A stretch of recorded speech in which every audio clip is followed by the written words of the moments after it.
নমস্কার বন্ধুরা, হিরাজ কিচেনে আপনাদের সকলকে অনেক অনেক স্বাগত। আজকে আমি আবার একটি নতুন রেসিপি নিয়ে চলে এসেছি। আজকে আমি বানাতে চলেছি চিলি মাশরুম। চিলি চিকেন আপনারা খেয়েছেন, সয়া চিলিও খেয়েছেন, একবার এই চিলি মাশরুমটা খেয়ে দেখুন। বানানো যতটাই সহজ, খেতে কিন্তু অনেক বেশি ভালো লাগে। আপনারা যদি চান ফ্রাইড রাইসের সঙ্গেও ভালো লাগে, আর এমনি খেতে তো অবশ্যই ভালো লাগে। রেসিপিটা কিন্তু বানানো খুবই সহজ। দেখুন, রেসিপির জন্য সবার প্রথমে আমি এরকম 3 ধরনের বেল পেপার নিয়ে নিয়েছি। যদি আপনারা চান শুধু ক্যাপসিকামও নিতে পারেন, এটা সম্পূর্ণই অপশনাল। যদি বেল পেপার দেওয়া হয় নানা রকম কালারের, তাহলে কিন্তু দেখতেও অনেকটা বেশি ভালো লাগে আর খেতে তো অবশ্যই ভালো লাগবেই। দেখুন, এইভাবে ছোট ছোট টুকরো করে কিন্তু আমি কেটে নেব। কাটারা আশা করি আপনারা প্রত্যেকেই জানেন, এটা স্কিপ করে যেতে পারেন।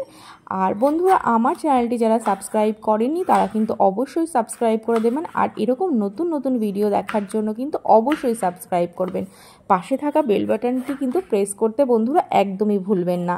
দেখুন, আপনাদের সাথে কথা বলতে বলতে আমি সমস্ত বেল পেপারগুলোকে কেটে নিয়েছি, আর পেঁয়াজটাকেও ঠিক এইভাবে আমি কেটে নিয়েছি। দেখুন, ঠিক একই ধরনের সমস্তগুলো কেটে নেবেন। আর এখানে আমি নিয়ে নিয়েছি মাশরুমটাকে পরিষ্কার করার পদ্ধতি কিন্তু অনেকেই জানে না।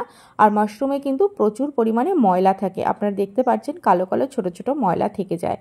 আমি এর জন্য দিয়ে দেবো মাশরুমের ভেতরে আটা। এখানে 1.5-2 চামচের মতন আমি আটা দিয়ে দেবো। নর্মাল যে আটা দিয়ে আমরা রুটি বানাই সেই আটা দিয়ে ঠিক এইভাবে আটার সঙ্গে আর মাশরুমটাকে আমি মাখিয়ে নেব, এরকম ডলে নেব। তাহলে কিন্তু আটার সঙ্গে সমস্ত ময়লাগুলোও কিন্তু উঠে আসবে। খুব সহজেই কিন্তু মাশরুমটা পরিষ্কার হয়ে যাবে। নর্মাল জল দিয়ে আমি 2-3 বার করে এটাকে ধুয়ে নেব। তাহলে মাশরুমের গায়ে যে ময়লাটা আছে, ময়লাগুলো কিন্তু উঠে যাবে।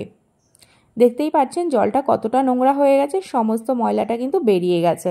তারপরে আমি মাশরুমটাকে এইভাবে টুকরো করে কেটে নেব। বেশি ছোট করতে যাবেন না, মাশরুমে প্রচুর পরিমাণে জল থাকে। যখন আমরা এটাকে ফ্রাই করব তখন এটা অনেক ছোট হয়ে যায়, খেতে কিন্তু ভালো লাগবে না। তার জন্য মাঝখান দিয়ে শুধু একটি টুকরো করবেন। আবারও দেখিয়ে দিচ্ছি কিভাবে আমি ছোট ছোট করে টুকরোটা করেছি। এইভাবে আপনারাও কিন্তু বন্ধুরা কেটে নেবেন। তারপরে আমি দিয়ে দিচ্ছি স্বাদ অনুযায়ী লবণ, গোলমরিচের গুঁড়ো, আর এখানে আমি দিচ্ছি 1.5 চামচের মতন কর্নফ্লাওয়ার, আর এখানে 1.5 চামচের মতন চালের গুঁড়ো দিচ্ছি। চালের গুঁড়োটা দিলে কিন্তু একটু ক্রিস্পি হয়। আপনাদের কাছে যদি চালের গুঁড়ো না থাকে তাহলে কিন্তু চালের গুঁড়োর জায়গায় আপনারা এখানে ময়দাও ব্যবহার করতে পারেন।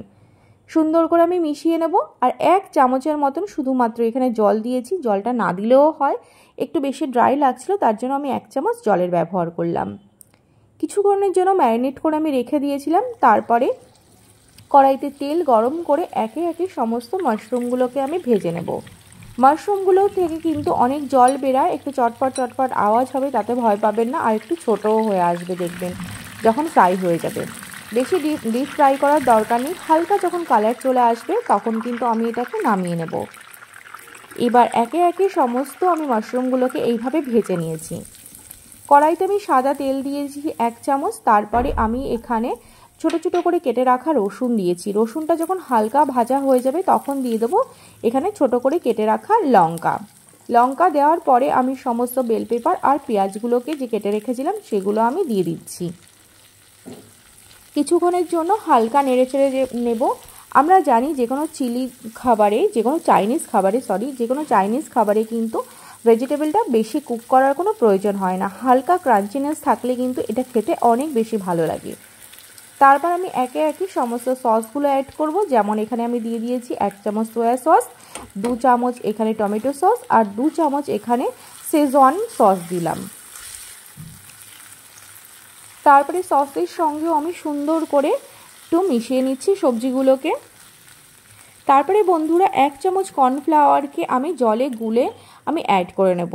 এটা গ্রেভির জন্য আমি ব্যবহার করলাম। আপনারা এই গ্রেভিটা আপনারা যেমন রাখতে চান সেই বুঝে কিন্তু জলের ব্যবহারটা করবেন। বেশি গ্রেভি হলে কিন্তু বেশি ভালো লাগে না, হালকা একটা মাখা মাখা ভাব হলেই কিন্তু এটা খেতে অনেক বেশি ভালো লাগে। দেখুন, এই পর্যায়ে আমি দিয়ে দেব আগে থেকে ভেজে রাখা মাশরুমগুলো। তাহলে বন্ধুরা, কত সহজ রেসিপি আপনারা দেখে বুঝতেই পারলেন। আর একদম ইউনিক একটি রেসিপি কিন্তু। আপনারা কিন্তু বাড়িতে অবশ্যই বানাবেন আর আমাকে কিন্তু জানাতে একদম ভুলবেন না যে কেমন হয়েছে রেসিপিটি। এটি ফ্রাইড রাইসের সঙ্গে ভীষণ ভালো লাগে। আপনারা যদি চান এগ ফ্রাইড রাইসের রেসিপিও আমি খুব তাড়াতাড়ি শেয়ার করব। এই দুটো কম্বো কিন্তু ভীষণ ভালো লাগে। মিক্সড ফ্রাইড রাইস কিংবা এগ ফ্রাইড রাইসের সঙ্গে এই চিলি মাশরুমটা অসম্ভব সুন্দর ভালো লাগে। তাহলে বন্ধুরা ঝটপট রেডি হয়ে গেল আমাদের চিলি মাশরুম। যদি ভালো লাগে তাহলে আমার চ্যানেলটি অবশ্যই সাবস্ক্রাইব করে দেবেন আর একটি লাইক অবশ্যই করে দেবেন। কমেন্টের মাধ্যমে জানাতে ভুলবেন না রেসিপিটি কেমন লাগলো। তাহলে বন্ধুরা ভালো থাকবেন, সুস্থ থাকবেন। আবার আসবো নতুন কোনো ভিডিওর সঙ্গে। আর এতক্ষণ যারা আমার সঙ্গে ছিলেন তাদেরকে জানাই অসংখ্য ধন্যবাদ। নমস্কার।